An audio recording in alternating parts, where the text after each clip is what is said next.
હોવાથી અમે લોકોએ એને સહકાર આપવા માટે આખી કોર્ટ બિલ્ડિંગમાં જેટલા પોલીસો એ કીધું એ પ્રમાણે વકીલોને ખાલી કરાયું અને અસીલોને પણ ખાલી કરાયું. મને લાગે એકાદ વકીલ 1000 વકીલો અને 2 થી 3 એટલે 3000 બધા સાક્ષીઓ અને શાહેદો આવ્યા હશે. એમને કોર્ટ પરિસરથી બહાર કાઢ્યા અને અત્યારે પોલીસનું એવું કહેવું છે કે અમે ચેકિંગ કરી છે અને સાવ બહાર એટલે દરવાજાની બહાર અને 1/2 કિલોમીટર અમારો દરવાજો છે ત્યાંથી પણ દૂર થવાનું કીધું છે. એટલે અમે એને સહકાર રૂપી બધા વકીલોને કીધું છે કે ભાઈ આપણે કોર્ટ પરિસર તો કાઢ્યું છે પણ હવે સાવ દરવાજાની બહાર આપણે ઊભા રહીએ.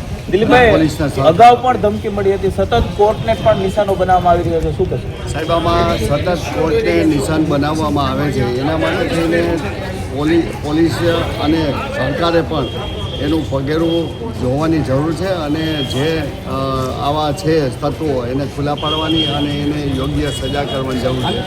કારણ કે આ એક દિવસની કોર્ટની હડતાલથી આખા એક દિવસનું કામ ગરમ વેચાયું. એના હિસાબે જે પેન્ડિંગ કેસો છે આખા દેશની અંદર લાખો કરોડો પેન્ડિંગ છે. એમાં ગુજરાતની અંદર પણ મને લાગે કે લાખો કેસ પેન્ડિંગ છે. આજે આ થવાથી પેન્ડિંગ કેસોમાં પણ વધારો થશે. ચોક્કસ જ